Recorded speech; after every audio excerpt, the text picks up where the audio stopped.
Hi, my name's Dee and welcome to Sunchild Tarot. Now this is your full moon gods at play reading for the full moon in Cancer on the January the 10th. Now this is a longer reading. Oh, by the way, this is the same introductory blurb for all of them. So there'll be a timestamp down below to jump ahead to the reading. It's for the reading in whatever the title is down there. What's your sun, your moon, your rising, maybe your Saturn. Because on the 10th, we have the full moon in Cancer opposite a stellium of planets, a lot of planets. In Capricorn, it's opposite Mercury, conjunct the Sun. It is opposite the upcoming, well, close to opposite the upcoming Saturn-Pluto conjunction. Jupiter is around there somewhere. It's not quite opposite. Uranus is somewhere else in the chart, but it's turning direct. So that's the planet of the unexpected. And of course, if I didn't just mention, there's a lunar eclipse. Now, eclipses, the effects depending on, depending on who I'm listening to, eclipses can affect for up to 6 months with the solar. And then I've heard up to 6 months or up to 3 months with the lunar. As I've said before, I'm not an astrologer. Go to an astrologer of your choice. Have a listen about the upcoming lunar eclipse because it offers some really good stuff and some not so good stuff, especially since 2 days later, smack bang, there's the peak of that Saturn-Pluto conjunction. It actually, they're already conjuncted, but the peak of it is on the following Sunday. So Cancer, it's all about the home, it's all about feelings, it's all about family, it's about nations, because again, there's that family feel.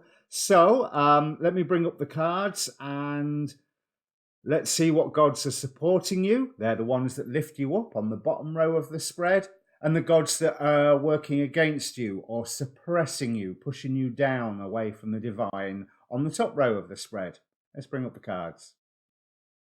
So Pisces, the gods or god forces that stand between you and your divine purpose. We have Orpheus with faith, Typhon with anger and rage, Eros with desire, Deity with revenge, and Isis with protection.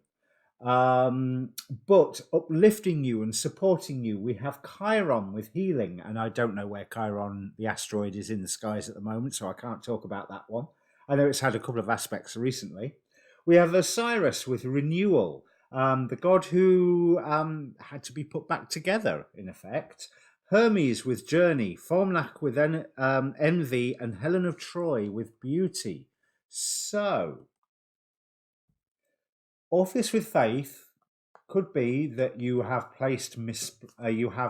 misplaced faith. That's not easy to say. In something, or what also springs to my mind is that at the very last moment as he left the underworld, where he was not to look back to see the shade of his lover Eurydice, because if he returned to the living world without turning around to look at her, she would be coming with him. But at the very last moment, he had a moment of doubt and he turned around. So maybe there's a moment of doubt that you're having that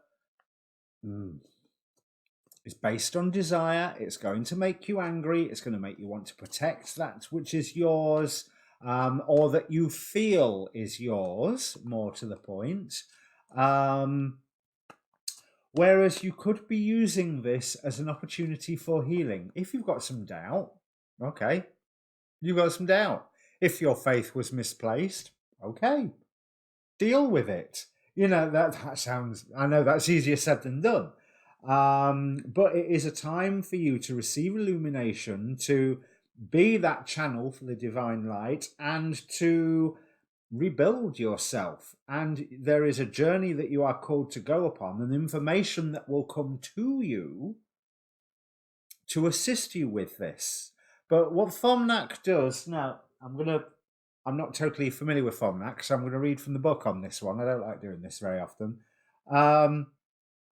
The There is something you desire so strongly that nothing else matters. In fact, your obsession for possession has blinded you to unseen factors that could accompany the attainment of your desire. Perhaps you no longer recognize who you are anymore and wish that you could be the happy-go-lucky person you once were before the green-eyed monster began to rule. The Irish goddess Fomnac has come to unearth hidden away emotions that have been festering since possibly childhood, such as envy and jealousy, and she will expose those lower agitations, and you will have no choice but to learn how to accept that what you desire in this way is not yours for the taking. Time to rejoice in the beauty and talents of others instead of fearing their success. Remember that there is no such thing as competition when it comes to your life purpose. Therefore, instead of trying so hard to capture attention, allow your inner light to shine, just as Osiris allowed his light to shine once he was rebuilt. I mean, he is a sun god. So there may be somebody in your field that needs to be avoided because of their envious nature, but this is something that's supporting you. So I think you are being called to look at your own motivations and go, yeah, that one's fine. That one, oh, I need to work on that one. That's, let's say, untidy, to say the least. But is it an opportunity for healing? Now, I'm not saying that you will not receive the object of your desire. That misplaced faith could be in receiving that object of desire, or that momentary doubt could upset you receiving your desire. So it's up to you to choose, do I be faithful and eradicate doubt, or do I keep to my faith? Or have I misplaced my faith and I need to look somewhere else? But either way, there's healing to be done. Either way. Let's see what the tarot say. Yeah, because it's the luck of the draw when it comes to your faith. I feel like your faith can be victim to circumstance. So depending on how well things are going, you can have lots of faith or no faith. But you are surrounded by friends. You're in a warm, stable environment. And the thing is that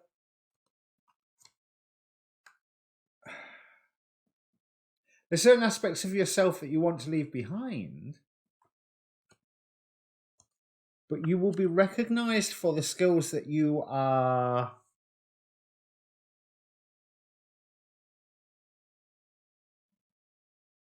demonstrating. That's the word. I was going to say performing, but demonstrating. The Fomnac is clarified by the Seven of Pentacles. There's a lot of work that you are putting into it, but somebody is going to bring you something else that makes you go, okay, there's my harvest so far, but yeah, you're right, I can make my harvest better.